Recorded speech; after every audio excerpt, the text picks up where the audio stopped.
ये ना एक छोटा सा चंद मिनटों का वाक़या है। छोटा सा वाक़या बड़े बड़े लोगों की नींदें उड़ाने वाला है आज की ये वीडियो बड़े लोगों की नींदें उड़ा देगी। ये चंद मिनट की वीडियो जो है ना वो एंड तक लाजमी देखिएगा, बहुत ही फ़ायदा होगा इंशाल्लाह। बिस्मिल्लाहिर्रहमानिर्रहीम।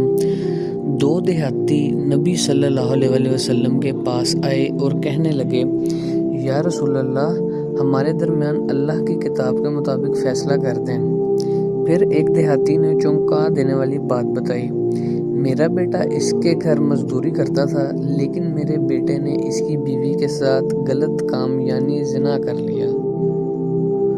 अब लोगों ने कहा है मेरे बेटे को पत्थर मार मार कर हलाक किया जाए। डर की वजह से मैंने 100 बकरियां और एक लोंडी देकर मामला ख़त्म करने की कोशिश की। दूसरा शख्स फ़ौरन बोला, जी हाँ हजूर, ये सच कह रहा है। फिर पहले वाला कहता है, मैंने कुछ इल्मा से पूछा तो इन्होंने बताया कि असल हुक्म ये है, मेरे बेटे को 100 कोड़े लगेंगे और 1 साल के लिए उसको मुल्क छोड़कर जाना पड़ेगा। या रसूल अल्लाह, आप कुरान के मुताबिक फ़ैसला करें। ये सुनकर नबी सल्लल्लाहु अलैहि वसल्लम ने फरमाया, मैं तुम्हारा फ़ैसला सिर्फ़ अल्लाह की किताब के मुताबिक करूँगा।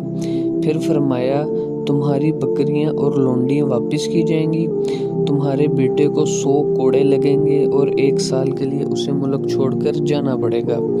और फिर एक सहाबी को हुक्म दिया, इस औरत के पास जाओ, अगर वो ख़ुद अपने जुर्म का एतराफ़ करे तो इसे रजम संस्कार कर दो, यानी कि पत्थर मार मार कर हलाक कर दो।